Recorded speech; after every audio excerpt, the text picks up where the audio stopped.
Oke, sekarang kita masuk ke latihan soal-soal ya. Ditebak aja, saya berikan pilihan-pilihan ya. Nanti bisa Anda pilih dan Anda lihat dari slide-nya. Ke bagian, oke.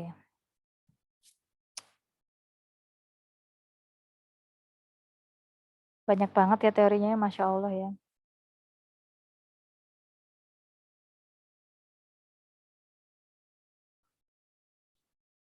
Oke, misalkan terkait dengan, sebentar saya buka yang sosial. Ya, ada dewasa madya, dewasa muda, dewasa madya ya. Jadi kalau menurut Erikson itu lansia itu lebih tepat generativity atau integrity lansia dewasa akhir.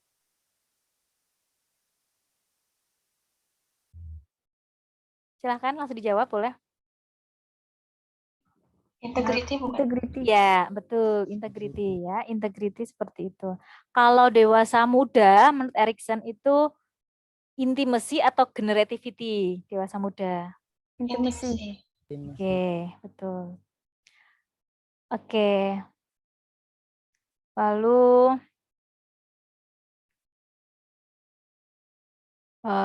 kalau konsep orang tua Anda dewasa madya itu mengalami kesepian, itu lebih tepat emptiness syndrome atau role conflict. Emptiness. Ya, emptiness syndrome ya, emptiness syndrome itu sarang kosong gitu ya. Oke. Kalau sandwich generation itu tahu ya, sandwich generation itu kan ada dewasa madya mengasuh lansia dan juga remaja. Itu ada istilah role conflict atau terkait dengan cohabiting. Role conflict. Ya, role conflict. Role conflict itu ada peran-peran yang lebih dari satu dan itu bertabrakan. Kalau cohabiting tadi apa? Cohabiting itu hidup, kumpul, kebo, menikah, tidak menikah tapi dalam satu rumah itu ya. Uji coba pernikahan itu ya dan sebagainya. Ya. Oke.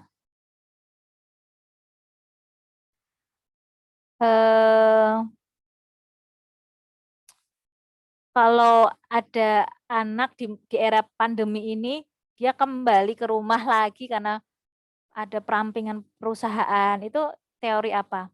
Boomerang children atau? Boomerang children.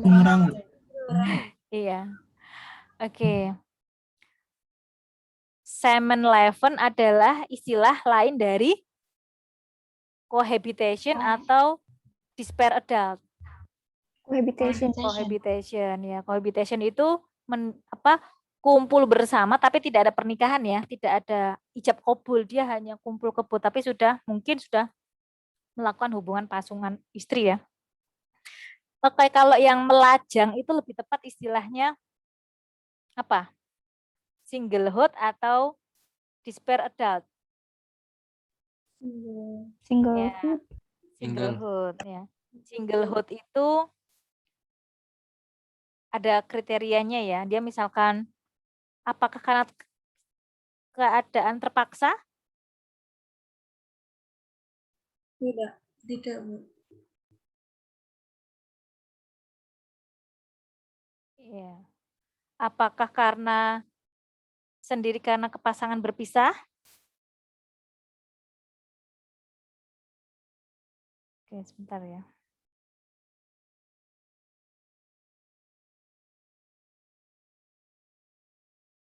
Menurut Levinson, ya, Levinson itu ada transisi. Kalau Anda itu masukkan ke Levinson menurut apa? Transisi atau struktur dewasa atau transisi usia 30-an? Kalau Levinson, Anda masuk yang ke transisi. Berarti Anda sudah meninggalkan kehidupan remaja, lalu kalau sudah memasuki membentuk hubungan mentoring ya, dan sebagainya. Kalau usia transisi, usia berapa? 28 atau usia 35? Transisi usia 30-an? Usia 28. 28. Iya, betul.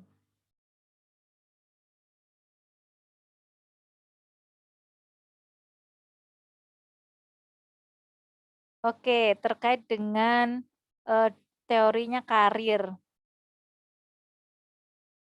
Teori karir.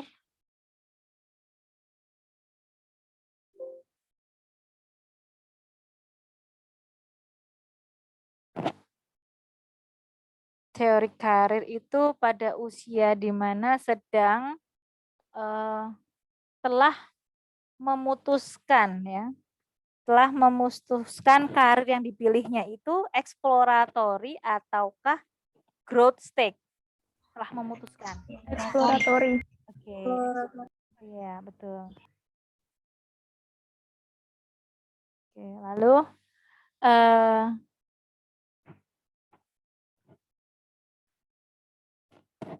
tahap perpangan apa ya? Tamu siapa?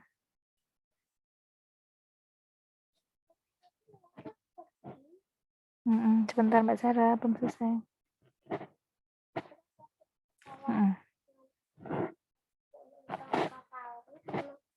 Iya, boleh. Ya. Nah, menurut teorinya Loevinger nih. Loevinger itu ada tahapan bahwa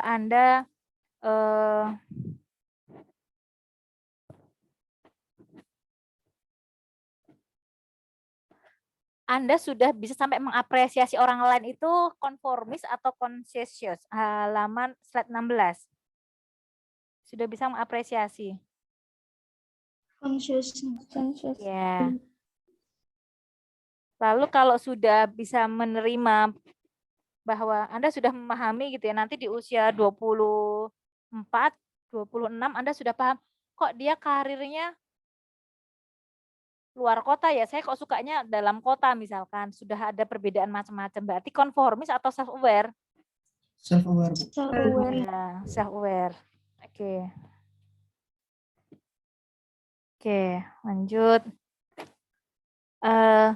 Generasi sandwich itu generasi yang apa tadi?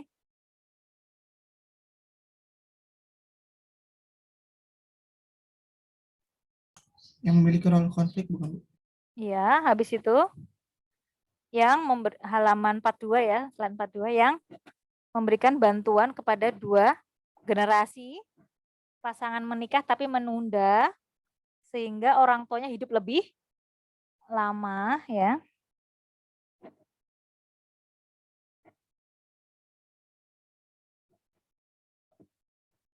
Dan sebagainya. Kalian tahu bedanya domestik sama publik apa? Misalkan saya itu bekerja, berarti saya itu perannya di publik atau domestik atau keduanya? Kalau saya ini.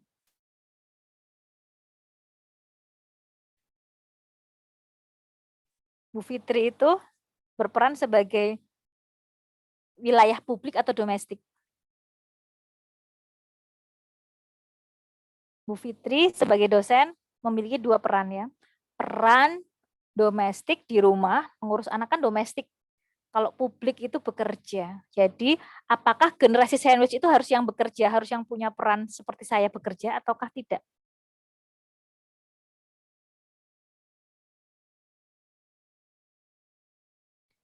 Coba kalian baca di slide nomor 42. Apakah generasi sandwich itu harus yang bekerja, ibunya semacam saya ini yang merawat lansia dan juga merawat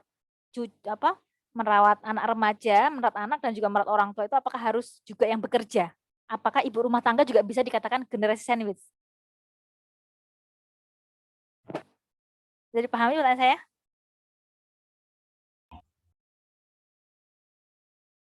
Jadi yang dikatakan generasi sandwich itu apa? Sederhana ya teman-teman, generasi sandwich itu apa? Yang merawat lansia dan yang merawat remaja atau anaknya. Bisa dipahami? Bisa, Bu. Apakah generasi sandwich itu harus bekerja? Tidak. Apakah dia harus berperan sebagai publik? Tidak juga. Tidak juga. Tidak. Bisa dipahami ya. Kalau saya ibu rumah tangga, saya juga bisa aja namanya generasi sandwich.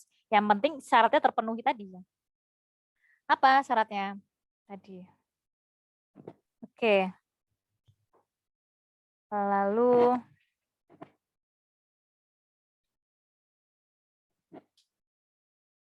oke, teori-teori itu Anda harus hafal ya teman-teman ya. Mau nggak mau. Oke. Lalu lansia. Ya.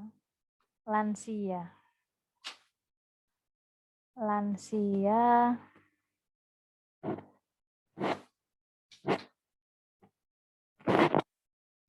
Saya harus ngajar Anda, tapi anak saya sakit. Itu contoh dari role konflik atau role strain. Rule strain. No. Kalau ada ya, Konflik. kalau ada berkonflik, berbenturan konflik, tapi kalau ada tekanan. Jadi role konfliknya ada. Misalkan saya itu tadi mengalami role konflik, betul, tapi saya tidak sampai tertekan ya. Kalau saya tadi sampai tertekan sampai panik, merasa sangat bersalah ke Anda, terus anaknya jadi kacau misalkan ya, dengan tadi kondisi anak saya susah dapat obat karena langka, karena itu adalah obat COVID misalkan. Nah, saya bisa jadi role konflik tadi pagi dengan Anda saya mengalami role konflik, namun saya tidak sampai mengalami role strain. Ketika ada konflik, itu namanya konflik. Tapi kalau individu sampai merasa tertekan, ya ketakutnya strain itu adalah tertekan ya. Jadi Anda harus paham istilah-istilah itu artinya apa. Ya. Bisa dipahami ya teman-teman ya. Saya tadi berkonflik dengan peran ganda saya. Gandanya apa? Saya merawat anak dan juga saya punya jadwal kuliah. Itu adalah konflik peran yang perannya lebih dari satu. Peran sebagai ibu dan peran sebagai dosen. Karena perannya biasa lebih dari satu atau dua. Ya. Bisa nggak tiga? Bisa aja. Saya sebagai ketua PKK, yang harus mengurusi isoman atau isolasi mandirinya warga. Bisa aja peran saya 4, 5, bisa aja. Kebetulan saya perannya adalah 3.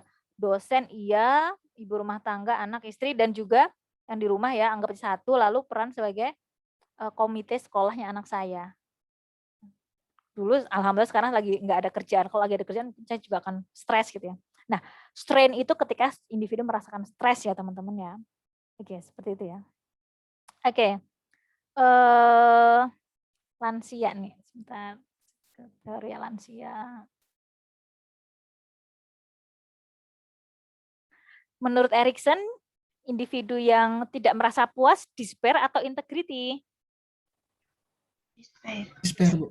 Oke. Lalu individu yang menurut Robert Peck nih ya, slide nomor 52.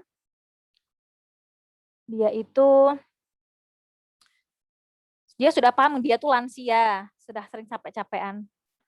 Sehingga dia lebih fokus pada hal yang terkait tidak dengan fisik, itu lebih tepat redefinition of self atau body transcendence.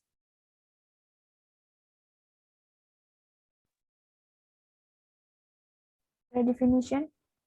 No, body transcendence. Ya, karena kata kunci adalah dia sudah paham bahwa dia sudah mulai capek-capean fisik. Ya, capek-capean itu berarti fisik. Sangat mungkin nanti soalnya seperti itu. Atau kalau yang terkait dengan redefinition berarti apa? Ayah saya, misalkan Pak Dekan, misalkan sudah lansia ya, Pak Dekan belum lansia. Misalkan Pak Dekan nanti pensiun. Ketika Pak Dekan, Pak Fuad nanti pensiun, dia sudah mampu redefinition melepaskan dirinya sebagai dekan.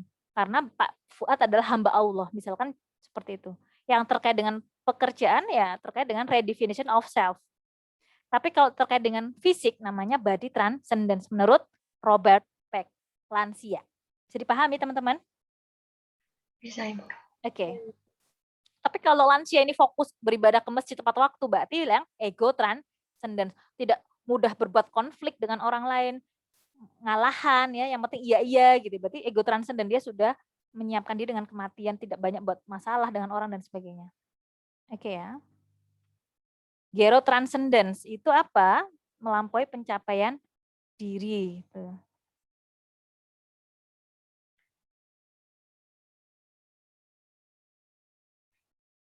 Oke, lanjut. The Winter of Life, Levinson. The Winter of Life, Levinson itu apa? Masa transisi ya, mereka sudah menghadapi tua. Ya. Mereka berjuang dengan hilangnya kekuatan, penghargaan, berperan sebagai narasumber, penasihat ya, The Winter of Life. Jadi nanti Anda lebih baik menurut Levinson dewasa muda bagaimana Levinson. Jadi enaknya sih dibuat diagram ya untuk lebih ini.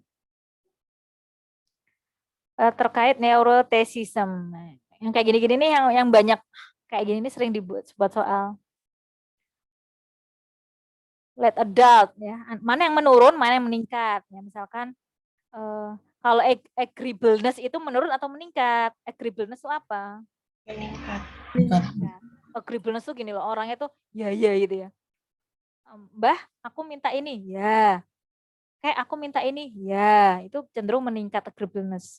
Yang menurun apa? Yang menurun? Neuroticism ya, extraversion dia nggak mau yang baru-baru, extraversion itu yang baru-baru, justru belajar berita-berita baru tuh agak males. Openness juga menurun ya. Nah, dependent, integrated, passive dependent itu juga Anda harus paham ya istilahnya apa. Yang paling baik apa? Integrated. Ya, integrated ya. Yang defended ini apa? Defended ini defended ini apa, Mas? Contohnya defended itu apa ya? Misalkan nenek-nenek gitu ya. Nenek-nenek itu masih ikut hal-hal yang harusnya itu di dewasa awal. Misalkan main TikTok, senam TikTok gitu ya, mbah-mbah itu. Nah, itu defended itu ya, memaksakan hal-hal yang sebetulnya dia tuh nggak terlalu apa ya, nggak terlalu sesuai dengan usianya, memaksakan ya kesannya. Mbah-mbah main TikTok atau mbah-mbah apa ya, lah yang ekstrim-ekstrim gitu ya, yang sebenarnya nggak sesuai banget itu. Kalau passive dependent itu apa? Tidak mampu menyelesaikan persoalannya ya. Itu takut, pasif dependent, pasif tapi juga dependent. Dia itu nggak banyak minta tapi juga tergantung gitu ya. Kalau yang disintegrated ya putus asa. Yang paling parah adalah ya, disintegrated dan disoriented. Hero transcendent, successful aging ya, nanti bisa Anda pelajari. Oke, sekarang ke moral. Moral. Kalau individu ya berbuat baik karena ada orang lain, inter atau intra karena ada orang lain. Inter. Inter ya. Kalau tidak ada orang lain saat kesunyian ya. Intra atau inter? Intra. Lanjut.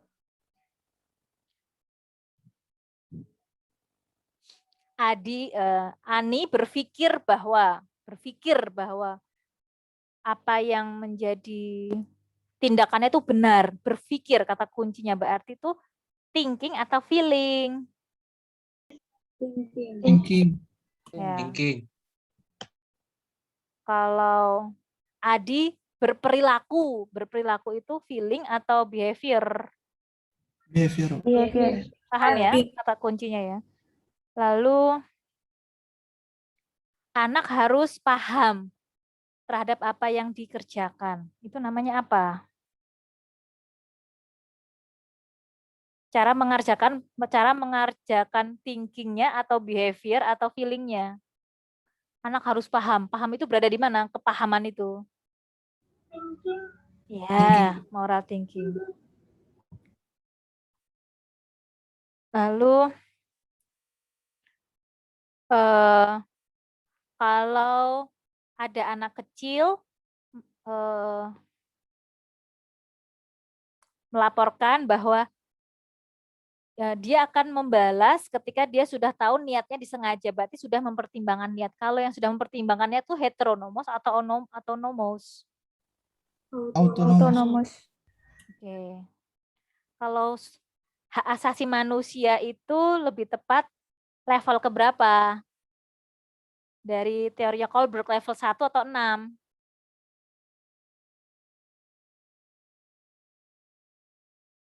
Teorinya Kohlberg level 1 atau level 6, stage 1, tahap 1 atau tahap 6 yang terakhir?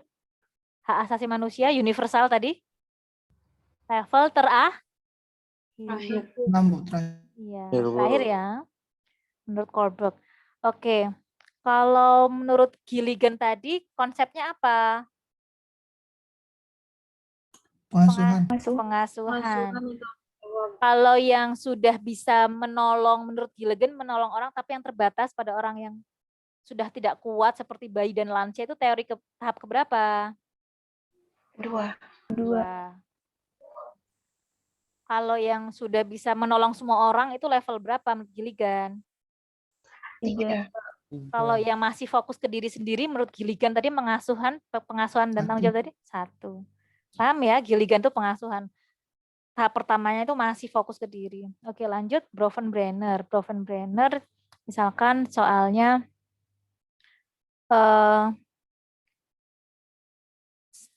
sebagai anggota Pak Menteri memutuskan keputusannya tetap memperhatikan kelompok partainya. Ya.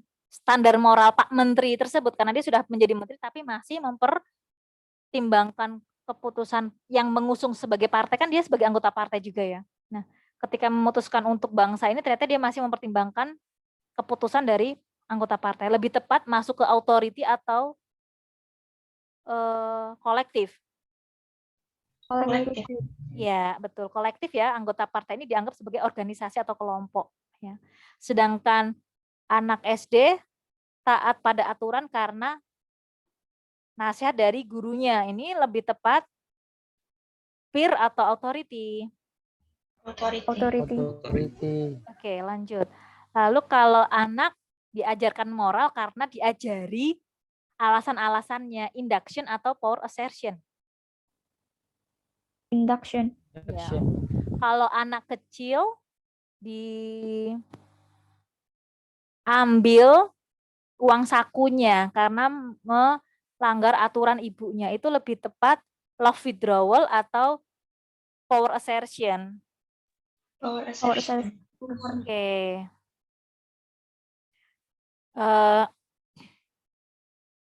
Yang bersifat jangka pendek itu hukuman atau disiplin?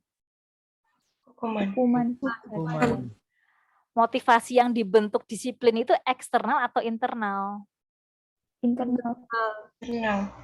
Menjaga rutinitas itu bentuk disiplin atau hukuman? Disiplin. Oke, paham ya? Disiplin itu yang lebih long term. Oke. Anak saya diamkan berhari-hari, nggak usah berhari-hari. Anak saya diamkan 2 jam, ditanya saya diam aja karena tadi anak saya barusan melakukan kesalahan. Proses pendiaman atau cuek atau tidak saya perhatikan gitu ya, itu terkait teknik moral apa, love withdrawal atau terkait dengan disiplin. Iya, love withdrawal ya. Lalu tadi contohnya anak kecil tidak bisa menolong karena terburu-buru, padahal dia mampu. Tidak bisa melakukan karena terburu-buru tadi lebih tepat konteksnya performan atau kompeten, tidak bisa melakukan, lebih tepat performance-nya. Performance. Oke. Lanjut. Kalian kuliah itu karena ingin dapat nilai, presensi. Standar moralnya itu pre atau konvensional? Konvensional. No. Kalian kuliah itu ingin dapat presensi dan dapat presensi aja deh, atau tidak dihukum, atau mendapatkan mengejarkan ingin mengejar presensi.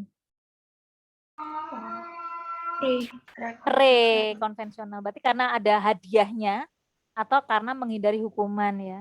Kalau Anda kuliahnya itu benar-benar ingin mendapatkan ilmu tapi juga ingin dapat nilai ya, di satu sisi sudah terinternalisasi. Saya kuliah karena ingin dapat ilmu supaya nanti nilainya juga bagus. Berarti itu masuk yang konvensional, setengah-setengah ya. Secara internal ya oke, tapi juga ada semacam motivasi eksternal. Kalau yang masih setengah-setengah itu konvensional. Tapi kalau yang masih betul-betul murni karena mengharapkan hadiah atau menghindari hukuman. Saya memakai masker itu karena takut ditilang. Itu lebih tepat pre atau post konvensional? Pre, ya. Paham ya? Kalau konvensional itu yang kayak gimana sih? Konvensional misalkan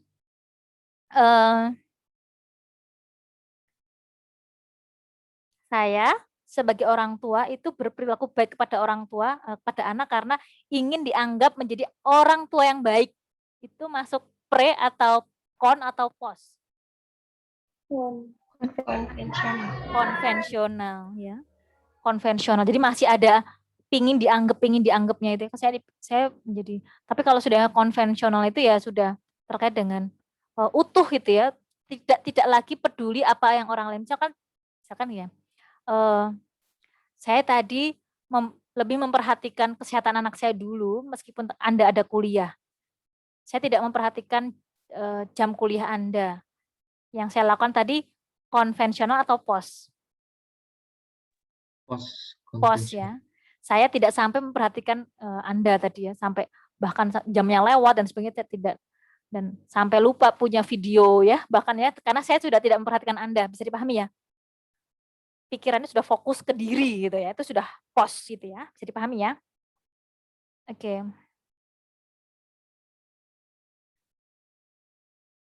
Saya akan melakukan berbagai cara agar anak itu menyukai perbuatan baik ya. Yang saya lakukan itu dalam rangka pembentukan kognitif penalaran moral atau perasaan. Saya ingin melakukan berbagai upaya untuk anak itu bisa menyukai atau menyenangi perbuatan baik. Berarti yang saya lakukan itu fokusnya pada penalaran atau perasaan moral? Perasaan. Ya, kalau perasaan itu moral atau thinking? Moral itu apa?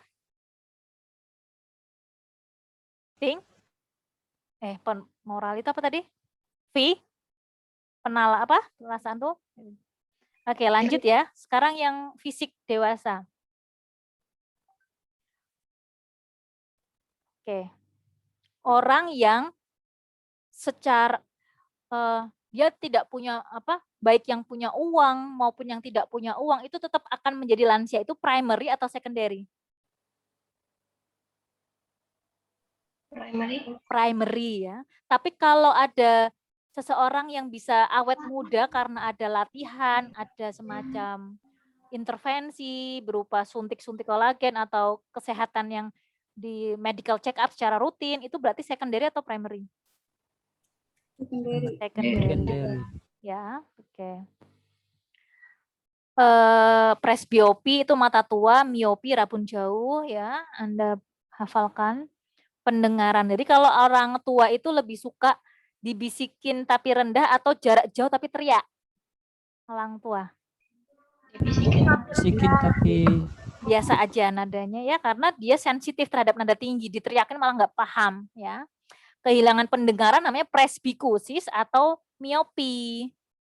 Kehilangan pendengaran. Presbikusis. Oke, kalau presbiopi itu mata tua atau rabun jauh? Presbiopi. mata tua. Oke. Menopause ya. Menopause itu berhentinya apa? Siklus haid atau kemampuan melahirkan? Siklus haid. Oke. Usianya kalian pahami, mudah-mudahan nggak ada. Ya. Lalu sarkopenia itu hilangnya kekuatan otot dan massa tulang atau terkait dengan diabetes? Kekuatan massa tulang.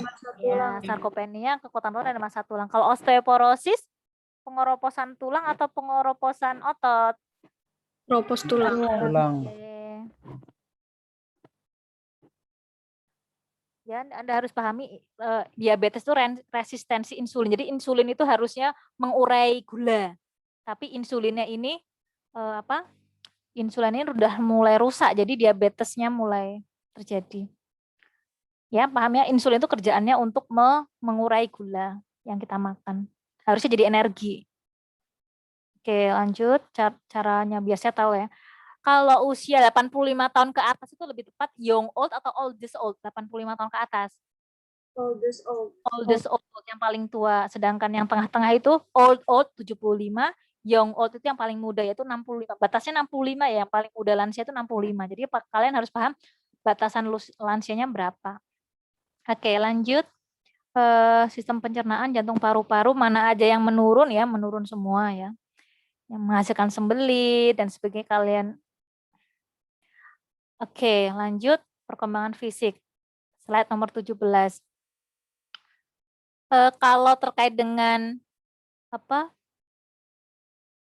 belum sampai kamar mandi sudah pipis duluan itu peripheral atau generalized?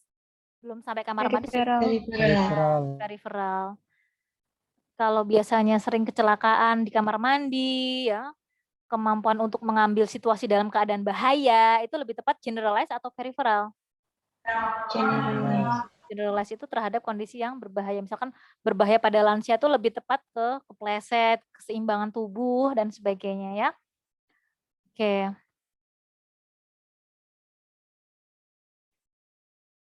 Jadi, kalau lansia itu beradaptasi waktunya lebih.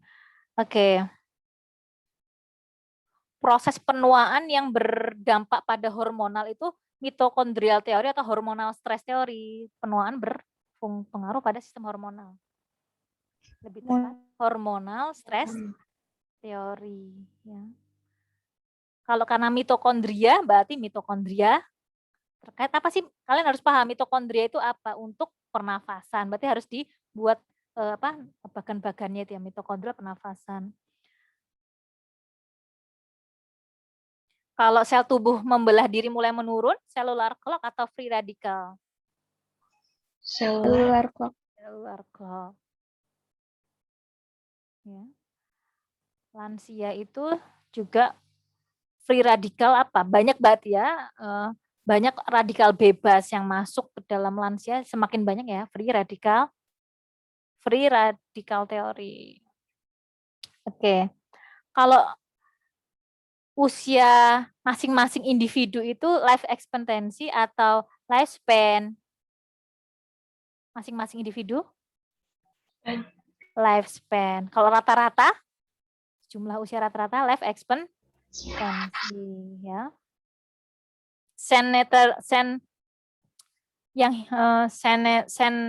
Centenarians itu usia yang lebih dari berapa tahun? 100 apa 110 tahun? 100 tahun. Pemikiran operasional, oke 5 menit lagi ya. Postformal ya, postformal. Mature thinking, cognitive thinking. Jadi pemikiran subjektif berarti subjektif, kalau objektif itu akan lebih objektif, Anda paham lah ya. Kalau mature thinking, pengalaman subjektif sekaligus logika. Cara berpikir ya bahwa solusi itu masih memunculkan konflik. Solusi, misalkan pembelajaran online, ternyata itu menurut kita sudah solusi, ternyata itu juga masih ada konflik. Itu adalah awareness paradox atau pragmatism. Slide nomor 26. Awareness paradox. Ya. Belajar online itu banyak banget caranya. Itu lebih tepat multiple solution atau pragmatism. Multiple solution. Kalau pragmatism itu dipilih salah satu yang terbaik. Misalkan kalian tatap muka atau luring, kayaknya lebih baik adalah tetap daring. Adalah yaitu pragmatism. Daripada nanti akademiknya tercapai tapi kesehatannya banyak yang kolaps dan sebagainya, itu kan jangan sampai ya. Oke, lifespan saya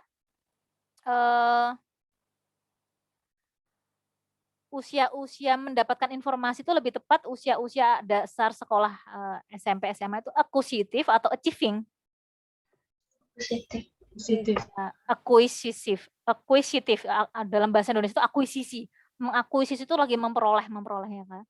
Tapi kalau sudah dewasa awal ya, nanti seusia Anda sudah achieving stage ya, menggunakan pengetahuannya untuk berkarir gitu ya di usia-usia 25 gitu ya. Oke. Kalau yang executive stage itu berarti menyelesaikan permasalahan-permasalahan yang terkait dengan orang banyak gitu ya. Lebih ke orang banyak. Responsible juga orang banyak juga sih, tapi bedanya ada lah ya, lebih kepada lebih kompleksnya executive stage. Reintegratif itu berarti apa? Terkait dengan membatasi fungsi kognitifnya, berarti reintegratif atau legacy? Reintegratif ya, reintegratif itu membatasi, selektif dan sebagainya. Kalau semakin tua semakin cerdas itu crystallize atau fluidnya semakin tua semakin banyak? Crystallize. Oke. Oke, sekira itu. Kalau Alzheimer yang khusus untuk sangat identik dengan lansia itu demensia atau delirium? Demensia. Demensia. Ya, kalau delirium itu bisa siapa aja sebetulnya ya. Oke, sementara itu dulu teman-teman yang bisa saya latihkan ya. Mudah-mudahan Anda semakin, ya kalau saran saya tetap dibuat diagram ya, supaya tadi nggak bacanya per slide itu susah. Kayak masuk kamar itu kita bukain kamar-kamar banyak, tapi kalau kita hadirkan dalam satu lembar gede itu kalian buat mind map ya. Saya mudah-mudahan kalian tertarik gitu ya dalam membuat mind map. Misalkan mind map.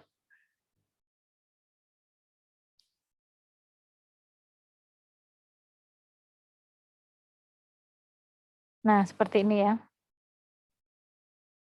Nah, harapannya nanti bisa kalian lebih oke gitu ya dalam mengajar mempelajari materi-materi karena banyak banget kata kuncinya. Levinson dewasa awal, Levinson dewasa akhir ya. Saya aja pusing gitu ya kalau disuruh memetakan, tapi kalau dipetakan lagi kalian harus dipetakan dalam satu kertas begitu ya supaya lebih. Oke, nanti presensi saya ini kan ya, saya presensi ini sudah hadir semua. Saya akhiri, banyak maaf dari saya. Selamat kuis besok. Semoga dimudahkan teman-teman ya, banyak tebak-tebakan seperti tadi aja. Saya harusnya pilihannya 4 gitu ya, tapi saya juga bingung gitu kalau membuat soal dalam waktu singkat pilihan-pilihannya ya. Saya akhiri, banyak maaf dari saya. Wassalamualaikum warahmatullahi wabarakatuh.